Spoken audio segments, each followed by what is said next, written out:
Welcome back, everybody, to Desert Dynasty. This is Cepha, your host, with Rick and Adam. It's been a week. We've been gone for good reason, because the Cardinals have lost back-to-back games. We can't find a way to win in the NFC West, and Jonathan Gannon is 3-12 against the NFC West opponents. What are we doing as a franchise? We are clearly not a dynasty that we thought we'd be. Welcome back. Today, I hand the keys back to Rick. Appreciate it. Appreciate you, Seth. In these sad times, losing by 40 burgers, it's like, why are we even watching this team, dude? It's like, I thought we had a defensive head coach, you know? There's just a bunch to go over, especially against the Niners. And I wanted to get, basically, Adam, what's your initial thoughts on last Sunday and the game that happened? Honestly, this last Sunday, let me just start by this. I don't want to negate the fact that we still had a shit ton of penalties. But a lot of the penalty calls, bad penalty calls. But what I will say, the biggest thing and the biggest factor to me with the last 2 weeks has been our injuries, and the injury to our main and our best corner, Will Johnson. When he's not on the field, I feel like you see a big difference in the trust of our defensive coordinator with our defensive Secondary. backs. Mm-hmm. And I think it's showing a lot. And so it's sad to see our defense can't stop anybody, and penalties held us back last game. So, what about you, Seth? What do you think? Initial thoughts on the game? It's terrible. It's really hard to watch. I mean, I accidentally wasn't able to tune in right away, but I remember turning on the game and it was already 14-0.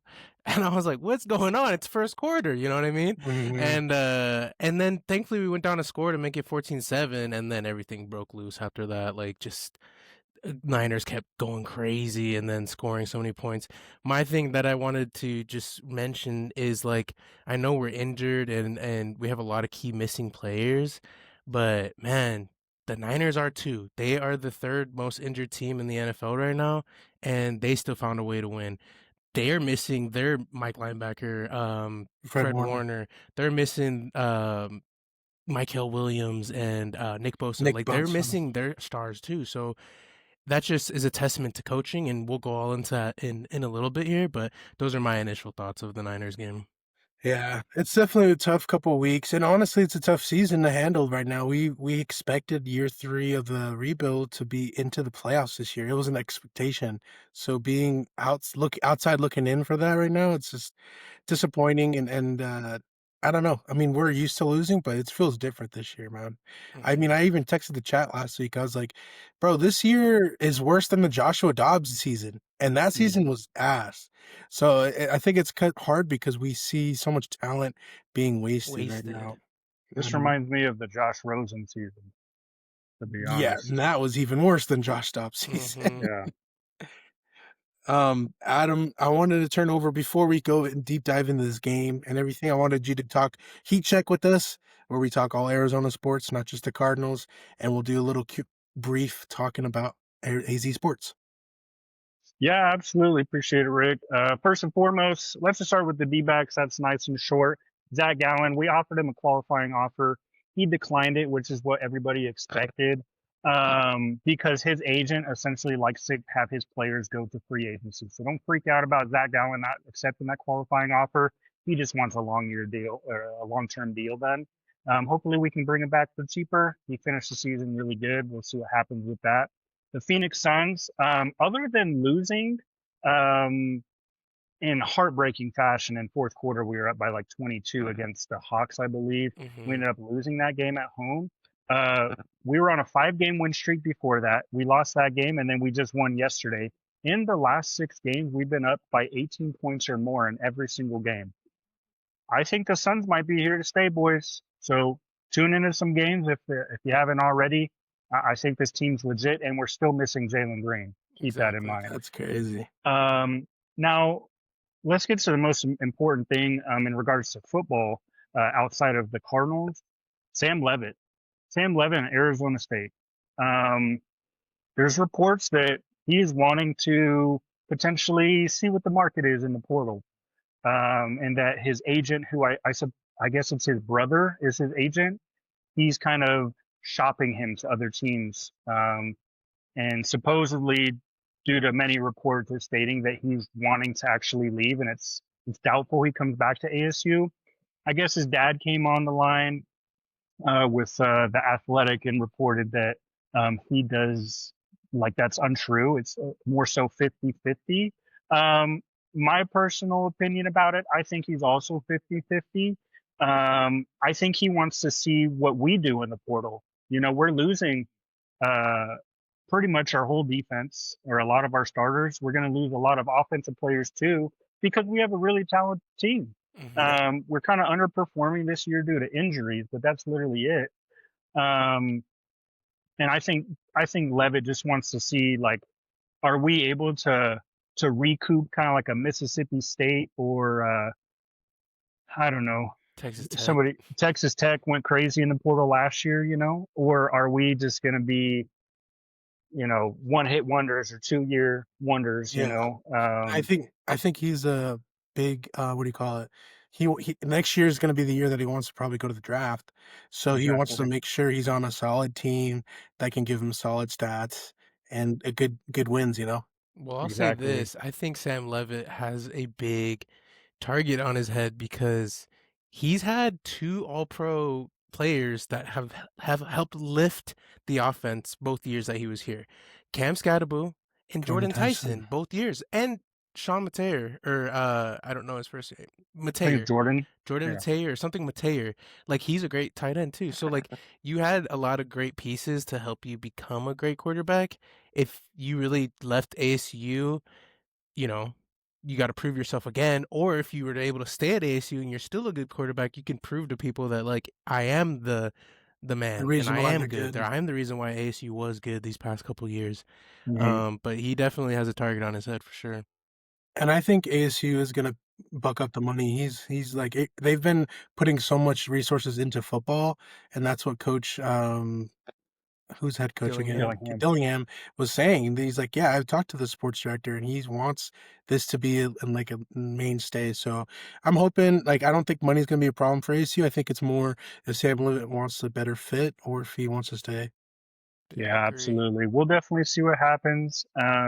I believe he ends up staying. That's just like I said, it's 50-50. I'm leaning more so towards him staying because I think a lot of players are going to want to come to ASU, uh, given what we're doing to end the season without Sam Levitt, Yeah. without Jordan Tyson. So imagine if you bring, you know, some of the best players in the country to our team, and we're about to have at least five, I think, day one and day two picks in this draft. People like to go to schools who get drafted. Right. That's So crazy. I didn't think we'd have that. Yeah. yeah, it's insane. ASU And is getting put back on the map, baby. yeah, That's and awesome. ASU, I don't know if you guys saw, we're ranked again at 25. Yes, And sir. we also are coming off that West Virginia dub on Saturday. So we have two Hmm. more games. We're going to Colorado this weekend, and then we end the week season at home against U of A. So obviously that's the rivalry. That's Yeah. going to be a If crazy anything, game. if we lose against Colorado, we better beat U of A. Yeah, That's all that matters. that's all that matters. That's all If that we lose matters. against Colorado, I'm gonna cry. They Yeah, are they're They're bad. bad. horrendous, They're bro. bad. They're BYU almost lost to horrendous. them at home, so I'm not trying to jinx it. I'm just But you saying. think BYU are frauds? You think I BYU is frauds? did. Now I Dude, know they they're whooped up fucking on good. TCU, bro, They're so it's good. like it's kinda rough to be like they're frauds, Hey, you they know? play Cincinnati at home or no, away this week. So if ASU wants to make the playoffs, Cincinnati has to win this week against BYU. If Cincinnati loses, BYU is going to be the Big 12 competitor. So huge week this week, I Huge guess, for week this them. week for Well, we everybody. we need BYU to lose out Lose. then. But then No, they would still have the better record than us, because so we have the that still wouldn't. tiebreaker over. No, not Big 12 wise. Oh, but you said It's record it's and then record and then conference. conference. Yeah, man, it'd be rough Yeah. for ASU. Well, yeah, they had to lose out, but it starts with this week. They got to lose to Cincinnati. So Yeah. Anyways, love college football. Let's move back to the Cardinals, though. I had a couple notes down that I wanted to speak to you guys about the Niners game. I Okay. wrote, special teams missed opportunities both with holding calls and unnecessary roughness. Also, just plain sloppy defense. Niners had a missed field goal, and then they got a do-over and got a field goal right before half. That Also, was Dortch ran a crazy. return into the enemy lines just to go back to our side because of a holding call. What do you guys think about the special team woes in this last week? Special teams was ass, bro. We literally gave up a kick return in the first game of or first play of the game to 98 yards. set the tone for the Niners, and then, like you said, mentioned the holding call on Dortch's amazing return.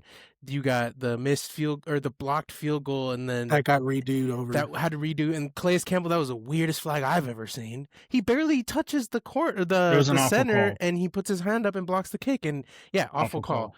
And it's stuff like that that like the special teams like we just didn't flourish. And Chad Ryland is not Chad Missed Ryland from missed last year. field goal. He's been consistently missing long field goals. I'm not saying you have to hit those, but to be an elite kicker, you have to make those 50+ yard field goals. And he missed the 58 or 56. I Mhm, don't remember 58, what 58 yarder. 58. Like, and I'm tired of seeing all these other NFL kickers make them, and we keep missing those. Like, special teams needs to pick it up because This they're is another reason we suck. this is what I'll say. Personally, knowing on playing a bunch of pretty much every special team throughout my playing career, um, special teams. First and foremost, it's not because of Jeff Rogers. He's one of the most sought after special Coaches. teams coaches ever Yep. Really? in the league I right did now. not know that. He's We have an amazing special He teams did great coach. last year. It's not him. Yeah. So who's it fall on? It falls on the head Personnel. coach. Ooh. Your head coach does not have any discipline with its players. People won't stay in their lanes. People are getting penalties. Mhm. People are putting themselves in a position to potentially get a penalty. That's all discipline. Discipline falls on the head coach. I think it's again an issue. I don't think it's a player issue. That's crazy that you just said that because it just reminded me. I was like looking because I was like, okay, some of these are BS calls, penalties, and so I was looking for a call for the Niners. Bro, their run blocking was so clean. No one Insane. was holding. If it ever got close, boom, they dropped them because Yep. they're Right. like, we want to make sure this is a good run. And every time, McCaffrey would get either a touchdown or first down, and the blocks were just immaculate. So it's like you said, the coaching is not making sure these guys are disciplined.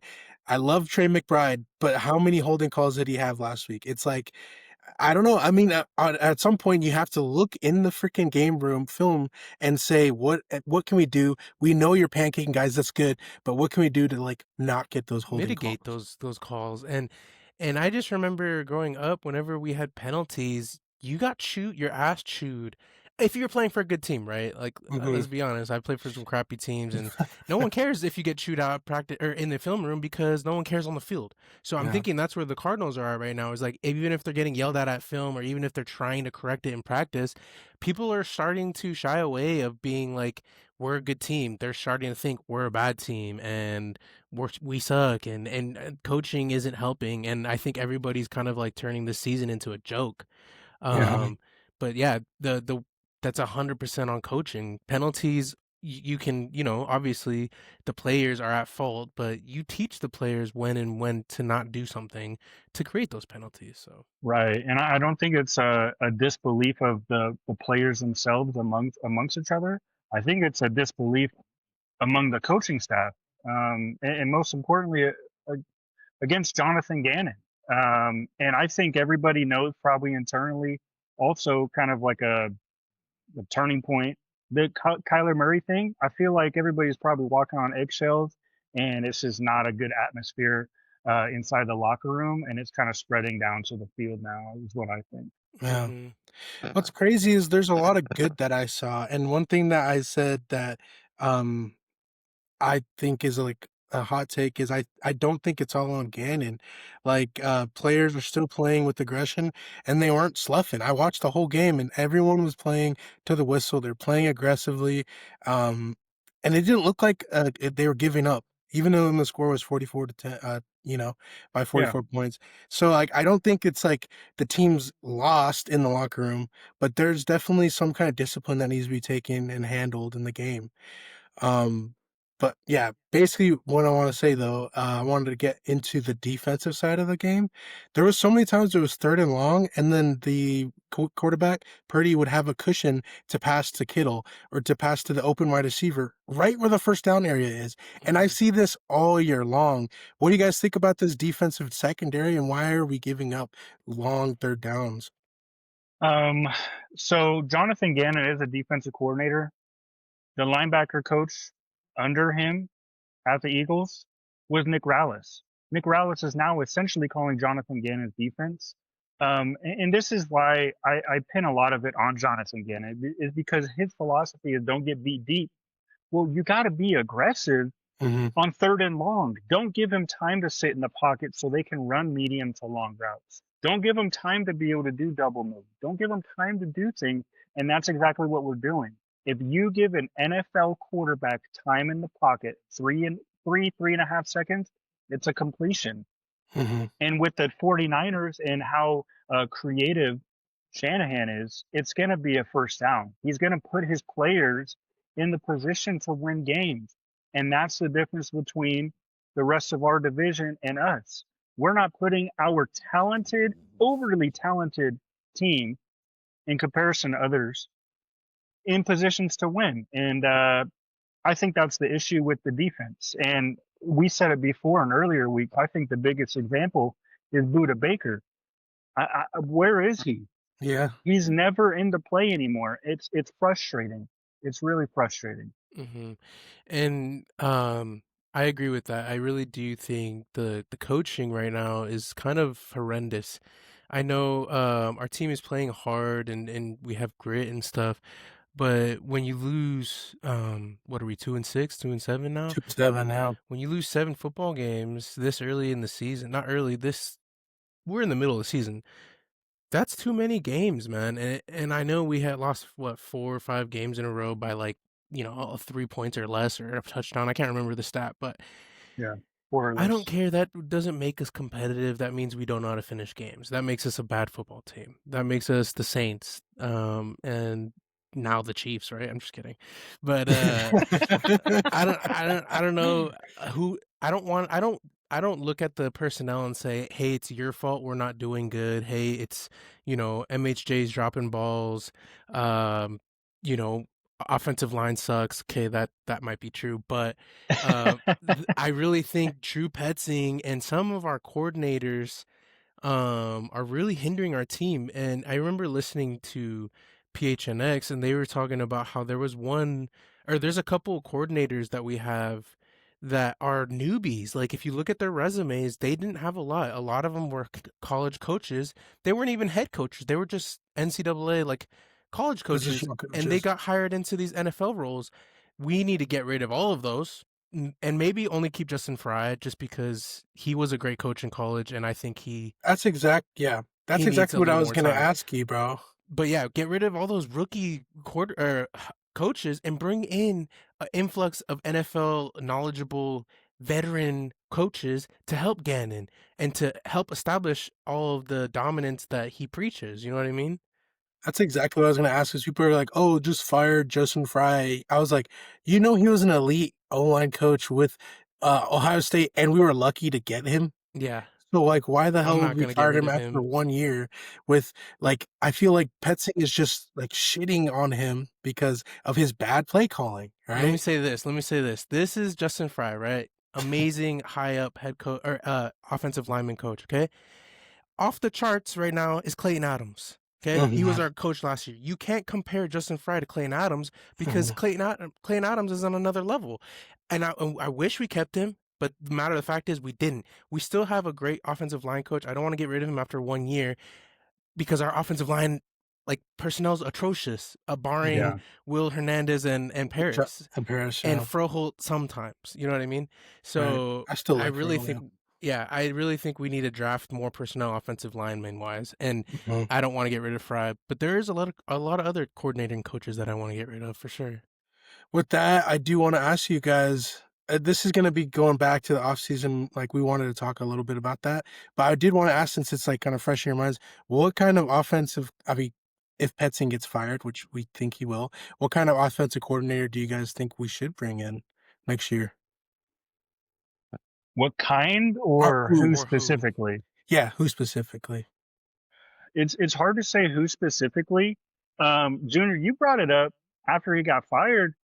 Dable, is that his Brian name? Dable. Brian Brian Dable. Dable, yeah. So I guess he's an offensive genius. I didn't even know. I just thought he was the coordinator and or the head coach and like he's just a good guy kind of thing. I don't know his background. He is a great offensive mind. Why not bring him in here? He's got the fire. Some people can't be head coaches. It's just not their thing, Yep. right? They need structure or they just aren't good at controlling the whole Or team. the organization Whatever it itself. is, Hmm. some people are just meant to be amazing coordinators. Cliff Kingsbury, for instance, Right. the what's his name, Spagnuolo from the Look at Chiefs Robert defensive coordinator, Saleh with the Robert Niners. Saleh. My God, he's elite. And Did so, with that being said, I would love to bring Dable in. He obviously utilizes his players. I would also love to bring in Mike McDaniel. I feel like he's going to get fired, but honestly, he's kind of doing something over there with the Dolphins. I don't know what the hell is going they on. be That's He's a yeah, great crazy, though. yeah. he's a great coach, Um, man. so I would love to bring him in. He's a crazy offensive mind. Man, you bring him in, lock him down for 5 years. Don't let nobody Yes. interview him. Just he's your offensive coordinator, whatever. Um, but with that being said, I think that it comes down to getting the right personnel for these people as well. And we need a better offensive line no matter what happens. So, You know yeah. who, I think would be good, but it's kind of like people would hate on it is Kevin Stefanski. He's, from the Browns. He's not Mm, Kevin Stefanski has had success with the Browns. He won playoff games with them, which is Is he the crazy. head coach or He's the he's head the coach, and okay. he's probably gonna get fired. So and he's a offensive guru, and so what I think is our offense is stemmed off of Kevin Stefanski because that's where Drew Petzing was. But if you bring in the head, Kevin Stefanski himself, I feel like he would make our offense that much better. Because man, watching Jacoby present with this offense, it makes it look like we really are a wide receiver weapons. Like He broke the Michael NFL Wilson, record, bro. that's exactly. insane. And That's insane. Michael Wilson looked like better than MHJ, Michael honestly. Wilson looked like a wide receiver So one. I think Kevin Stefanski would be amazing. I mean, I would want him, even I though he agree, Rick. I doesn't have a agree with crazy that, but winning.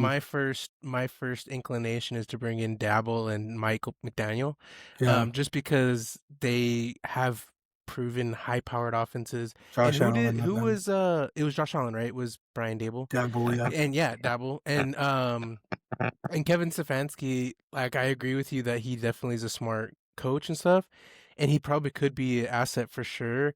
I'm just so hesitant because of freaking Petzing, bro. And Yeah, that's not anything offense to Stefanski. If he came here and did successful, I'm not shitting on him. I'm just hesitant because of Petzing. because of that thing. That's all. Well, That I'm makes also, because we're going to be starting with a new quarterback essentially. yeah. I want somebody to come in who can develop a quarterback. I'm not going to lie, Jackson Dart was getting developed. Yes. Yeah, by And Dabble. I'm Big surprised time. Dable didn't keep staying on. Whatever it is And what it is. who else? I'm not going to lie, Tua got developed by not only McDaniels. Nick Saban, but also McDaniel. Hmm. And also, I forget the tree that McDaniels is underneath right now, but it's a crazy coaching tree that he's underneath that have history on I developing think he's with quarterbacks. Sean McVay, dude. Not Yeah. under Yeah, him, but yeah, they work together. they were at the Redskins together, I Yeah, think. yeah. Yeah, with And Dan Quinn. With Dan With Quinn. with Dan Dan Quinn, Quinn, that's the right. most insane That's a good coaching staff coaching. I've ever seen in my life. Yeah. But regardless, I just want somebody who can come in and develop a quarterback, an NFL quarterback. I don't Yes. Yeah. want oh, they're a high octane college quarterback. Nope. Now they're going to be a No. high octane second string Nope. NFL quarterback. I don't want Mhm. that. Nope. I want a franchise quarterback. What we thought Kyler Murray would turn into this year 7. Right. But Yeah. we need that in year 3 or 2. So Exactly. that's what I want. I don't care who it is. That's what I want. Yeah, that's good. I wanted to bring up with you guys the highlights of this week. which was small, but Michael Wilson, he is the player of the week, and he had 15 catches for 185 yards, the most of any receiver this year in one single game. What do you think of Michael, and what is the potential of our wide receiver core with him and MHJ in the future? So I'm just so shocked that it took two, 3 years, right? He's He's on third year year, right? 3. Mhm. 3 years for Drew Petzing to be.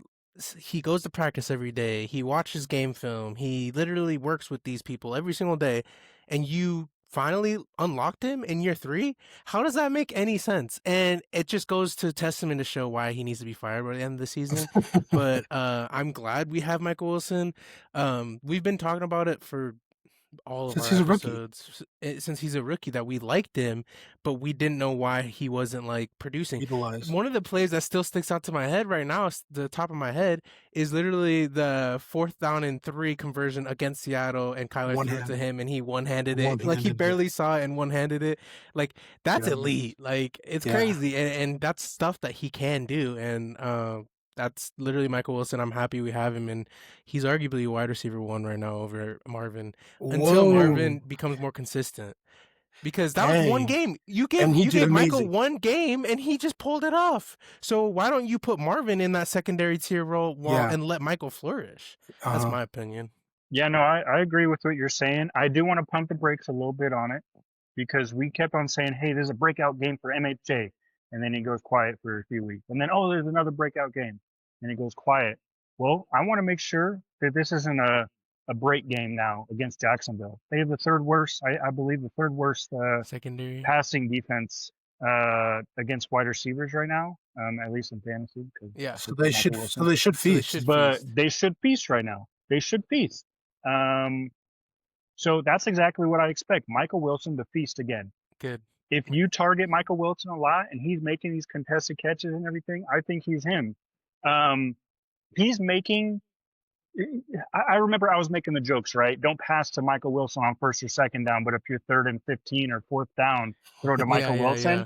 Well, maybe it's because we weren't passing to him Yo. on first or second down, because he was making catches like crazy on first and second down. If it touched his hands, he was catching it. He wasn't Dude. making the mistakes. He's making the catches that you make as a wide receiver 1. I mean, you remember that, So was it's in it the 50-yarder? conversation now. Was it Yeah. that Yeah. 40-yarder where it's 3rd down and it's a bomb and he literally adjusts and then jumps in the air, catches it, and lands on his, back? Crazy work right there. That's what you're supposed to do as a top tier wide receiver. MHJ hasn't been doing that. He's been making little wide receiver 2 Yeah. plays. MHJ, he has So flashes of talent. I mean, you don't just freaking put Darren Bland on his ass on a cross on a corner. You know what I mean? He's like, that was amazing, right? But then you have weeks where he doesn't do anything. Like, it's so weird. We know the talent's there. Clearly, we're not gonna let our Marvin Yeah. walk. I think, But yeah. Well, yeah, like you said, it's definitely going to be the unlocking of our wideouts from a good offensive guru. yes, And Drew has just been wasting our talent, and we waste. can honestly see that we need to move on from him. So And that brings up Trey McBride. He with an offensive guru. crazy. Imagine Andy Reid. Yo, we're Super Bowl The best contenders. offense in the You got league. Kelsey and he has MHJ and freaking Michael Wilson. Like I feel like we'd be a different team with better coaching right now. I still think our offensive line's still hindering us, though, Oh, yeah. regardless. But I I still agree. think better coaching, we still have a better record. I agree. Yeah. I also wanted to bring up, and this is probably the last one we'll bring up for the games. Defense kept dropping. There was 2 dropped interceptions. Oh my gosh. Interceptions. They were in their hands. We need to make the plays to be a winning team. What do you guys think of these missed opportunities, and how our defense is not coming up with turnovers? I will say it's around the league. There's a reason why they're defensive backs, but I have never seen defensive backs with worse hands in my life this year in the NFL. There was a play, oh my God, Jordan Love against the Panthers. There's a play where he ran to the left and just chucked it to the right. The Panthers player was staring at it Oh no. and dropped the ball. Just dropped it. I'm like, you're in the NFL making millions of dollars. What are you doing? But I didn't watch those plays. I did listen to them. And yeah, I heard that our players, it was just right in their hands and they just dropped it. Yeah, I don't understand. We have to make those plays. Good teams capitalize on mistakes. Yeah, We and are both not a good team. yeah, I and both agree. both dropped interceptions were on when they were only up by 1 or 2 possessions. So Yeah. it's like Right. those are game-changing plays. Game Yeah, and that's changers. what I was gonna say. The missed opportunities are game breaking. You look back at multiple games that we've lost. One that comes to mind is Buda dropping that pick against the Colts. He would have won that game if he just picks that ball. And that's one instance of many instances of missed opportunities. And I remember I was hearing Kurt Warner talk about this. The good NFL teams are the ones that make the most out of their opportunities, or they're the ones that make the plays when it counts most. It's not the ones that you know, make flashy plays or the ones that do the crazy things. It's the ones that when an opportunity comes to you, you don't mess up. AKA ball in the hand, you catch it. AKA you have a chance to sack the quarterback and you don't miss, right? Like those Mhm. types of plays, when you make it happen, that's what makes a great football team. Not the crazy one-handed catch or the crazy acrobatic athletic stuff. It's really just making opportunities count in the big time moments of a football game. So true. Love that. I'll use the Eagles as an example. They are probably the ugliest offense I've ever watched this year, but they win. They make their opportunities count. They win when they have to get a third down to close the game, when they have to force a 3 and out, or it's they're down by 3 and it's a 2-minute drill for the other offense. They convert. They get them off the field, and then they go and put themselves in a position to win. When you're going against We the don't Rams do that, and you need to block a field goal to win the game, they block it and take it to the house. and Like, they did it back to back drives. yes, it's That's So insanity. crazy. They find a way to win. That's the great football teams. So, So yeah, that's off season or that's the how the Cardinals are doing right now. Hopefully we can have some bad. kind of resurgence. And I wouldn't be mad if we went, 7 wins, maybe or like 5 maybe. Give us something, yeah, right? yeah. But we'll see. We got the Jags That's next sad. week. They're a good team. We are the more talented team on paper, but you never know. We'll see. We'll keep our heads up. Are they Yeah, coming to Um, Arizona? um it's in Arizona. I can Okay. get cheap tickets, but But we're I don't like, want to never go going to to it. another game. Not this year, bro. Yeah. All right, so let's move over to the off season. We wanted to talk a little bit about what we should be doing what we could do to get better. Does a Kyler trade make sense to you guys with this draft class being so weak for quarterback? I'll go first with that. Absolutely. Yes, it does make sense because we have a lot of other holes on our offense.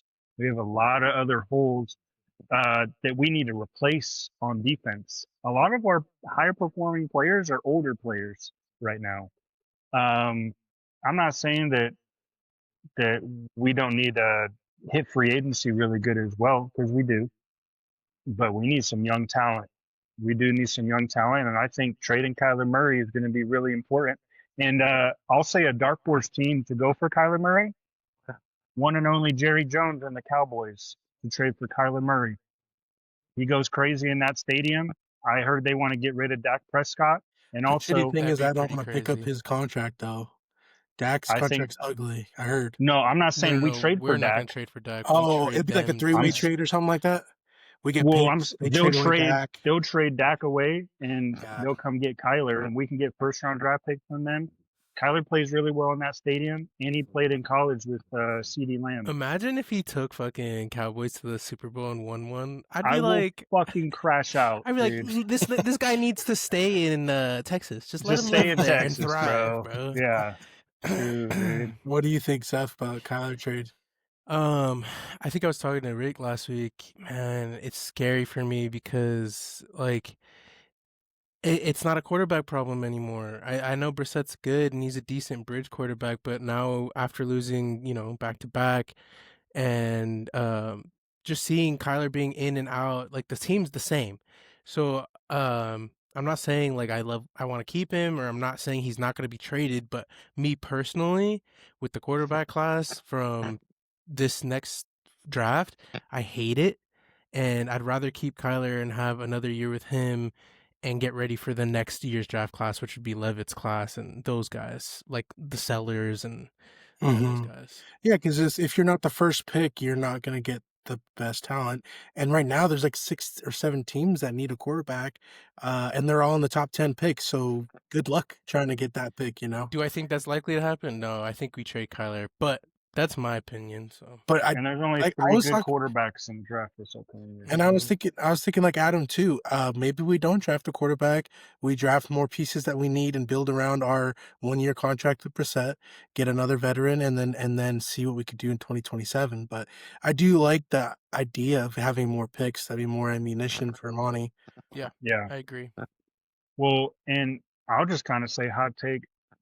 I'm starting to lose belief in Monty Williams' vision Drafting. with how he's like drafting and stuff. He's gonna have a big off season if he's gonna want to reinvigorate this fan base. Yeah. I was gonna say this is gonna be basically counteracting what you said. 2025 years draft class. What do you give for the grade? You have Will Johnson, you have Walter Nolan, Denzel Burke, Keaton Crawford, and Cody Simon, who all started in this year uh, as a football on the football team. What do you think of this year's draft class, and what would you give it as a grade? I'm gonna give it a B plus because of Nolan and Will Johnson. The rest are could be key pieces later on, but they aren't, winning us football games, right? So I can't say like, oh my God, craziest team ever. But they're still good. They're good pieces that I think will contribute in years to come. And I do think 2025 is his best draft class out of every one of his drafts so Mhm. far. Yeah, I think the 2025 draft class is his only good draft class, to be quite honest. Especially in the first round. I would say a B plus as well is going to be my grade. And just for the simple fact that you have a lot of players that are showing a lot of potential. Will Johnson, we know he's going to be a stud. Walter Nolan, when he's on the field, he's a stud. Denzel Burke, as a late day 3 pick, he is a freaking beast. And that was a great pickup in the fifth round. Mhm. Fifth round. Um, Crawford, whatever, he'll be a special Cody teams player Simon, probably. But great. Cody Simon, yeah, he's a dog, Yeah. and he made plays immediately. But I think we just got torched too bad last week for him to make any difference. So All right. Um, I like how you guys are saying that. I think Monty Ford is doing okay. He's not doing amazing, but I think he's like you got to think of it when he came in. The team was a dumpster fire, so it's hard to be like, hey, your draft picks have not making it amazing. But I think he's making it so we're actually more competent. I feel like the talent on our team is just way better than when we had Kingsbury and Kime. But it's just being underutilized. Like you could see Hmm. Michael Wilson's really talented. You could see MHJ has the flashes. You could see, I mean, if Benson, barring injury, I did see he was doing better. So yeah, like Did you I'm see he was hoping practicing today? He's gonna come that's back good. on Sunday. That's really good. Yeah. nice. But yeah, I'm hoping Money will get this steer us right. So. To be honest, it just makes me question though because I feel like the good GMs they make they make in season trades or signings that's going to benefit the team when it's really clear that your team needs it. And it's been really clear that we've needed at least a Offensive right line. tackle. And there's a lot available. And we didn't make any kind of move to improve it at all, even just a flyer on free agency. And it's kind of upsetting to me because I feel like personally, if we had a competent right tackle, I mean, we've got a winning record right now. That's Mhm. how I feel. So I'm just a little upset about that, especially with $33 million just sitting in the bank right now. So Hmm. He's definitely more conservative than I would like. yeah, If you were like Suffolk, if you were Bill Bidwell or Michael Bidwell, my bad. Why would you keep JG and Monty And money. Ford? Because that's what it looks like they're For doing. me right now, it's the consistency. It's been a revolving door since Kime, since Bruce Arians. Um, you had Cliff, Steve Wilkes, and now Gannon, right? I don't want to go through another firing of a head coach and potentially Monty too, GM, and just that's another 3-4 years that we're putting ourselves out. So the continuity is what I would say why I would keep them. And then also, Monty did have a good 25 draft class, so can't get rid of him just yet. yeah, I Um, like your point about. Oh, go ahead, Junior. Sorry. I was gonna say, so patience is key with trying to keep these guys, and do you still think that JG has what it takes to be like an NFC West coach and to be a competitor? Yeah, and I think I mentioned that earlier is I really think it's the coaches around him, surrounding him, aren't lifting him up. And he's the head coach. He doesn't control everything. I think we need to get the influx of veteran coaches to really help the team and not just this is all Gannon's fault. It's a ladder and Mhm. I think it needs to be fixed. That's all. Okay. Yeah, I can definitely appreciate your point of view on that because I didn't really think about that. I understood that there was a lot of coaches who maybe were over promoted, but I didn't maybe realize how big of a difference the over promotion from a I don't know what their other position was, but how all these different positions are having coaches that shouldn't be in that spot or it's their first year and how it's kind of reflecting on the team. So I like your point of view on that. In regards to the continuity of what you said as well, keeping JG and Osipor together, I think Michael Bidwell is going to want to keep them together for that reason. But also, he still owes Cliff Kingsbury money next year and Steve Keim. I think what's going to happen is there's going to be some changes, some sweeping changes this offseason. We're going to get rid of Kyler more than likely this offseason. Hmm. Um, and JG is probably going to be there through his 5th year contract to be Yeah. quite honest. He's going to have this whole next season, and then he'll have one season where he drafts a quarterback that next year and develops him with an offensive guru and kind of take it from there. So I think we're probably locked into JV and also for the next 2 years, unless some crazy stuff happens over the next year and a half. Mhm. And so I agree with that. That makes sense with making sure we build around JG because he still is a good head coach. Our defense has had 3 first rounders, right? Or no, 2 first rounders Mhm. in the last 3 years, and we haven't unlocked like this potential of a great front seven. Who do you think can unlock the potential of our defense and basically make them a lockdown defense that we thought they would be at the beginning of the year? For me, Hmm. it's Walter Nolan. He's the centerpiece of our defensive line. You saw when he did it against the Cowboys how great our pass rush was. Unfortunately, he wasn't able to do that against Seattle or Niners. He was a force to be reckoned with, but I think with time, Walter Nolan's going to be our Jordan Davis or our the other guy on the Quentin Eagles, Williams. Quinnen Williams. You know what I mean? That just everyone's like, damn, I hate Walter Nolan. Like he's just disrupting the pass rush, and I do think Sweat's doing a decent job. He's in the leaderboards of sacks this year. Mhm. Like he's Top doing five. fine. Yeah, like I think it's that and just executing. I'm nervous about Nick Rallis. I don't know if we re-sign him because he's on a contract year this year and Yeah. he's not doing good. So I would rather have someone like we bring in, what's the coach from Niners? What's his name? Saleh? Salah, Yeah, yeah. I would love to bring in a Robert Saleh. I know he wouldn't come in as a DC, but he you could see San Francisco 49ers defense was atrocious last year, and then he comes from the Jets this year, and they look like they never missed a beat from when he was there. Yep, looks like It's the like same Niners he's defense, such a man. crazy coach, bro. I would maybe kick the tires on Brian Flores as a defensive coordinator. I don't know if he's on a contract year or not, but I do know that the Vikings aren't looking fantastic on defense, and He's I like don't the think only it's his one. fault. Hey, me personally thinks the Vikings aren't good because of JJ McCarthy, but Oh Oh, I yeah, agree. Yeah, yeah. 100%. That's a fact. So, 100%. um, yeah, I don't know.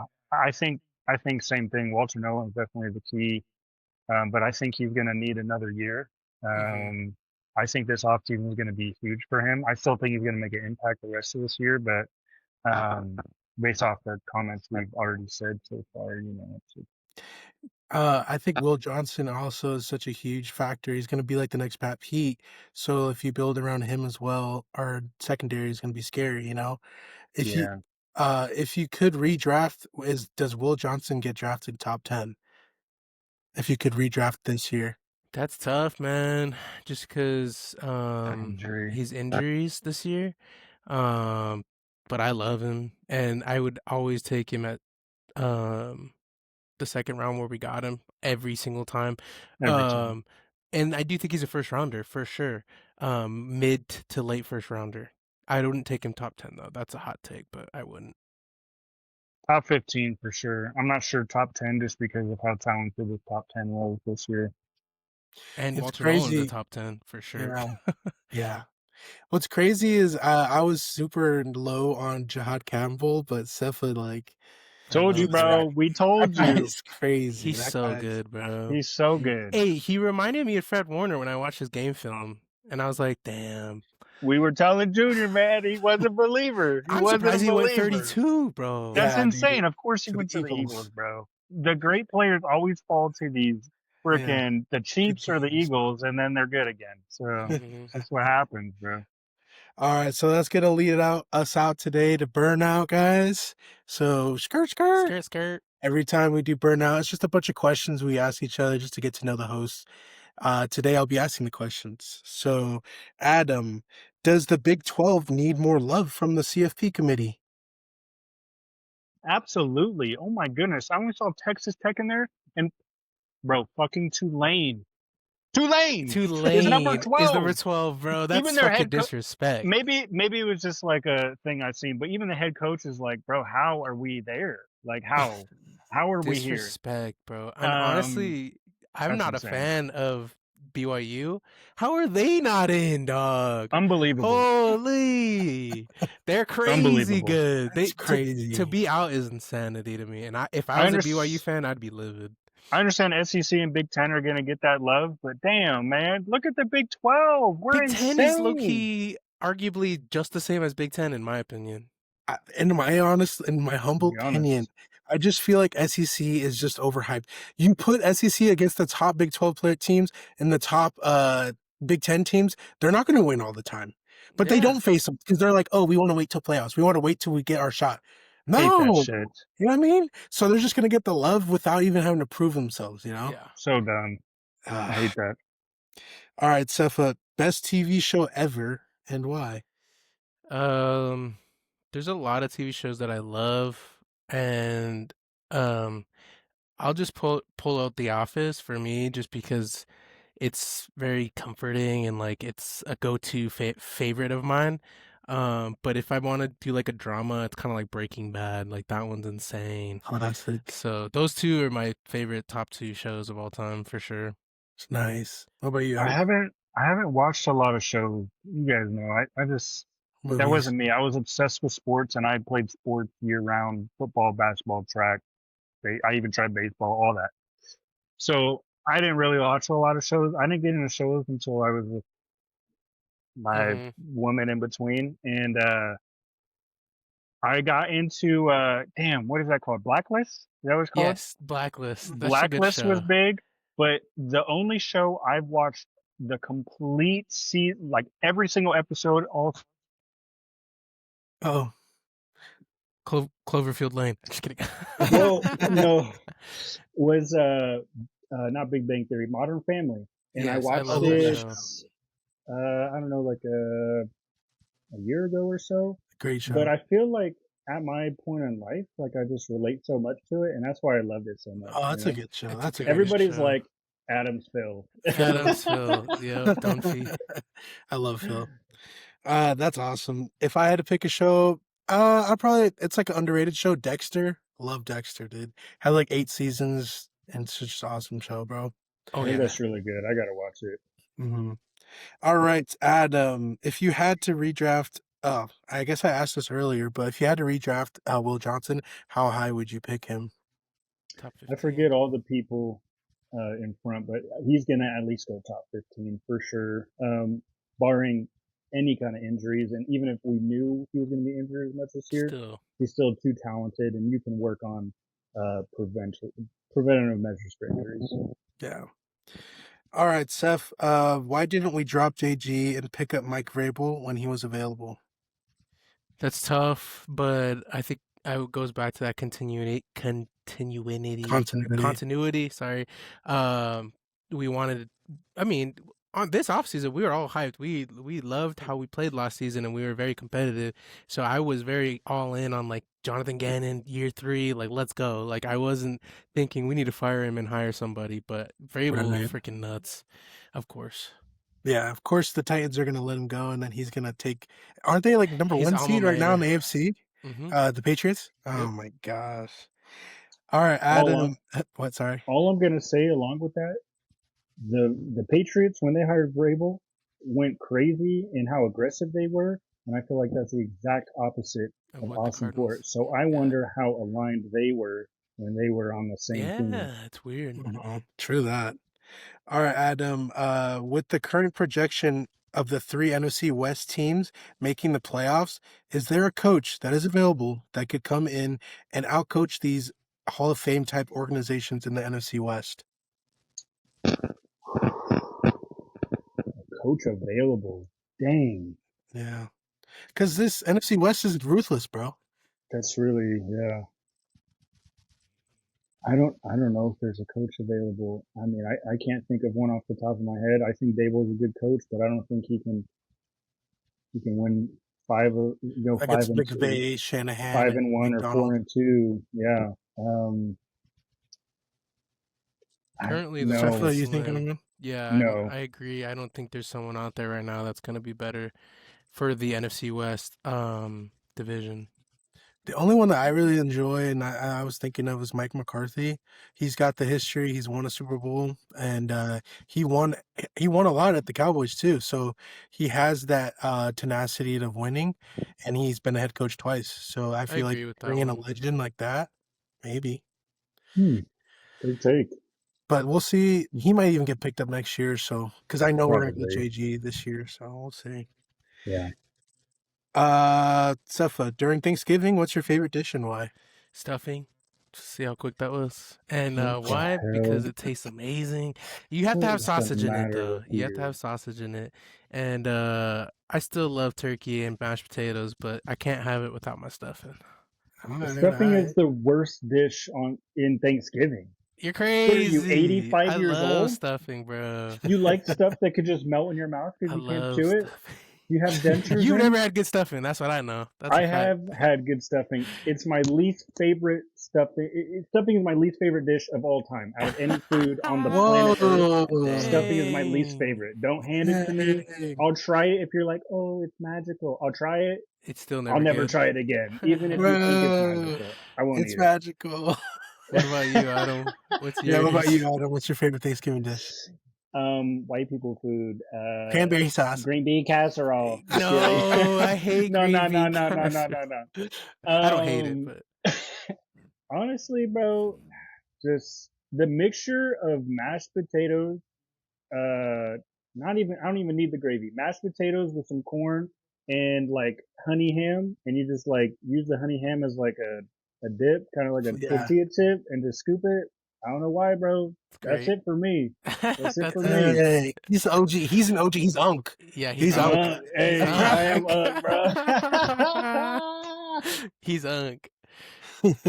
What about you, All Rick? right. You didn't say yours. Uh, I'm sweet potato casserole. No, no. With the marshmallows. Ew, I love dude. it. No, hell nah. I'll take a good turkey leg, bro. Especially if it's Ooh, smoked real good. Oh Come yeah, on, me too, dog. me too. facts. Give me that turkey leg. Facts. Um, Sefa, I think it's your turn. Yeah. Who is your favorite team at odds to win the Super Bowl right now in the NFL? For me, I think it's the hmm, Colts and the Patriots for AFC and NFC, or they're both AFC. Colts, Patriots from the AFC, and the NFC's Eagles and the Rams. What about you, Adam? Yeah, I'm gonna have to go same. Colts and Patriots are blowing everybody out of the water. To be honest, they just one game. Yeah. Um, Yeah, I really want Ram, Colts to win, bro. Rams just messed up with Seattle, right? I don't know what that final score was, but they look like the dominant team. Sam Darnold is the Sam Darnold I thought he was. I guess it took the Oh, Rams to expose him. Um, Who's another The NFC team? Lions. Low key, the They're Lions. always a great team. Just I love Dan Campbell, and that's what I thought JG was going to be for us, and it just shows how great of a coach Dan Dan Campbell Campbell is is. compared to other people who are similar to his culture. All I right. agree. Well, let's hope this year the Colts win because I love Jonathan Taylor. So Heck yeah. hopefully that. Hell yeah. But that's all I have for you guys today, man. Thanks for tuning in, everybody, for Desert Dynasty. And drop a like, leave a follow. YouTube Subscribe. folks, subscribe. We know it's been 2 weeks. We know and we love you guys and appreciate your support. We appreciate y'all Appreciate tuning y'all. in. Leave a Take it like, easy. leave a comment. We'll respond next episode. Love y'all. Later.